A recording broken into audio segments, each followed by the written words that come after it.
or another. Now, that said, the people I don't want to have anything said here today that demoralizes the people who work in the EMS. We have good people who respond to serious situations, to pick up circumstances, help children, help people in accidents. These are good people. They didn't create this circumstance. This circumstance was created by the management of the EMS district, in my mind, the people who were actually professional paramedics, but were actually in the position where they were handling the money. We think in the future that we should look at professional finance management to handle the money. Okay, and they perhaps didn't understand the relationship between how these dollars were flowing, and there is a thought that, well, if we run out of money, perhaps we can raise taxes.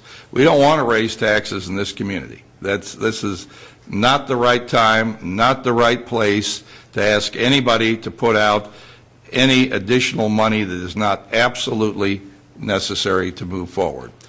As Mr. Clark said, by extending this line of credit through us to EMS until November, we're pushing a potential problem forward, and I hope that the board can find the solution to that by next summer.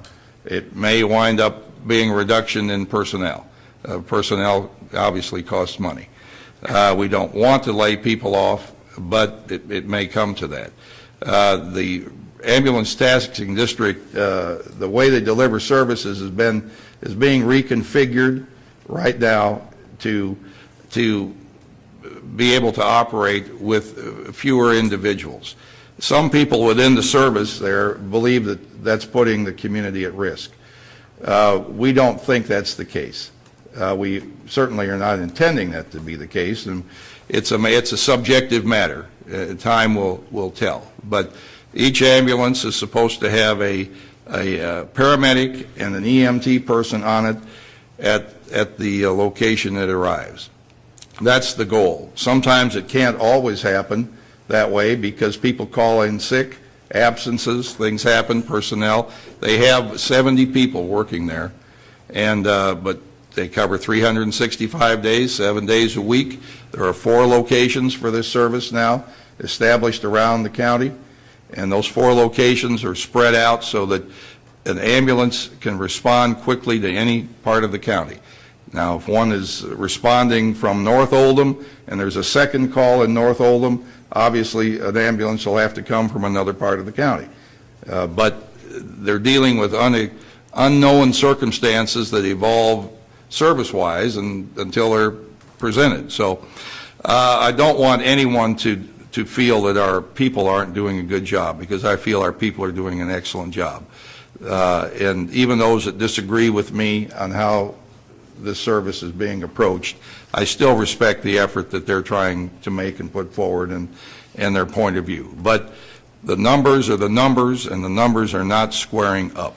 And so they have to be addressed for the benefit of the community, and the service cannot be shortchanged at the same time. So that's our balancing act that we're trying to accomplish here. Magistrate Logston. Judge, as long as we're guaranteed our money back, I call the vote, please. Well, we haven't had the motion on the floor yet. That's what, so are you making a motion? I'm making a motion that we approve the money that Stan Clark's saying that the EMS board needs. For a second? As long as we're guaranteed our money back in November or October. Just a point of order, Mike. I think the finance chair said he had a motion prepared. Okay. Well, I just wanted to move the motion along. Well, okay. How about if you second? We'll let Magistrate Tice make the motion. Our Finance Committee had unanimously came out of meeting yesterday with, like I said earlier, and we want to be able to lend up to $850,000 as needed, of course, to be repaid when their taxes come in, and at that point, but it'll be emergency funds that we'll step forward and provide for the EMS service, and that's where we are with that. I'll second that.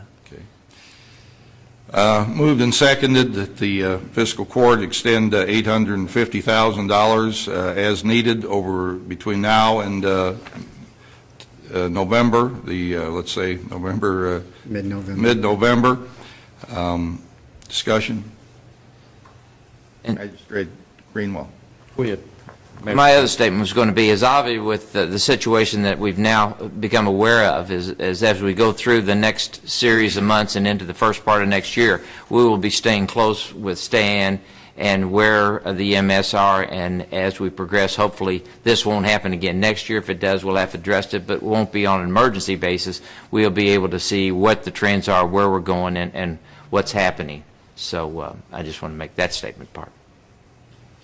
Magistrate Greenwell. Thank you, Judge. I was just going to say that I hate being reactive instead of proactive, but in this situation, I believe we are being both at the same time. After the Finance Committee meeting yesterday, when we had a chance to ask questions and get answers, then I think it's good that if we loan this money, come middle of November, we'll get it right back. And I don't doubt that this won't have to happen again, but we're always first in line to get paid back when the taxes, and hopefully we can get this ship righted and get it headed in the right direction. Magistrate Likens. Yes, sir. Is this part of the 15-member committee that we appointed to look into this? Is this part of that? Well, the answer to that is no, actually. This is a separate issue, although the Fire and EMS Task Force is intended to look at fire services and how they may be put together and work together in a constructive, effective way to conserve our money and get the most efficiency out of our fire service. EMS relates to that because it's also an emergency service, and many times when fire services roll out to a situation, EMS is there. Fire services also have, most of them, a first responder program where if someone has a incident in LaGrange or in South Oldham, the fire department will actually turn out, sometimes will be there ahead of EMS. So they work together quite closely. They're separate services. Many of the people who work at one actually work at another. They interchange. Many firemen are also paramedics and EMTs. Many of our people in the EMT service work in some fire department, either in Oldham County or elsewhere. So there's a high degree of correlation between these two services that needs to take place, and to the extent that they can work closely together, the task force is intended to identify those areas of commonality and to determine what may be recommended to our community as the best way these services can integrate, work, share personnel, do whatever. I don't know what the answer is going to be to the task force, but the task force isn't really connected directly to this particular problem.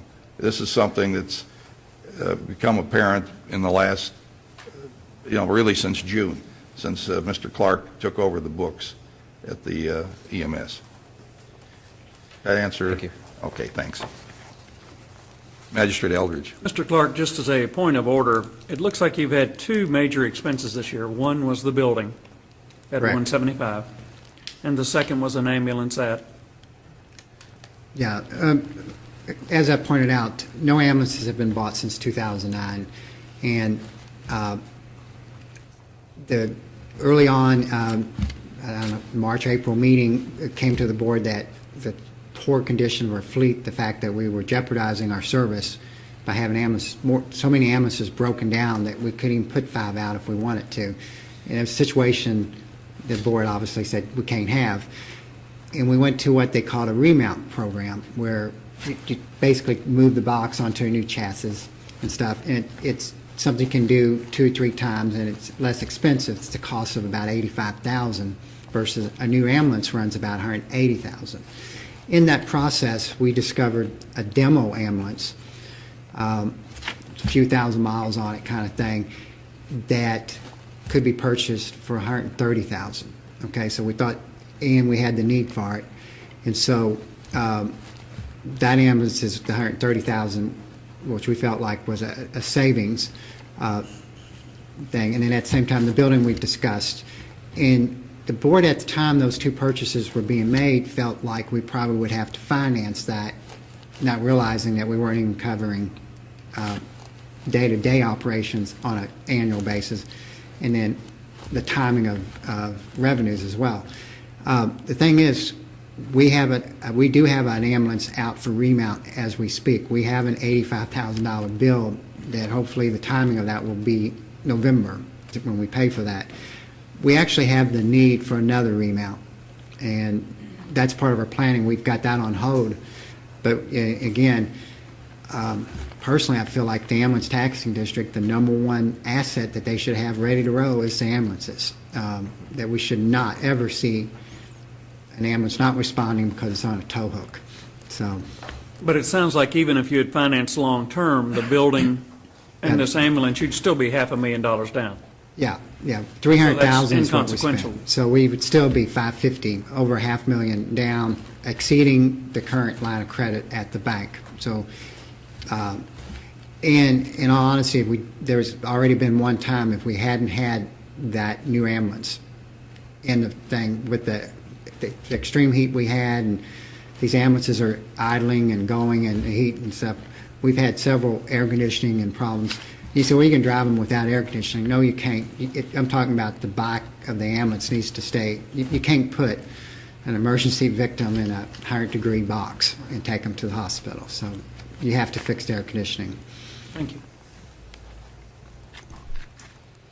Any further questions?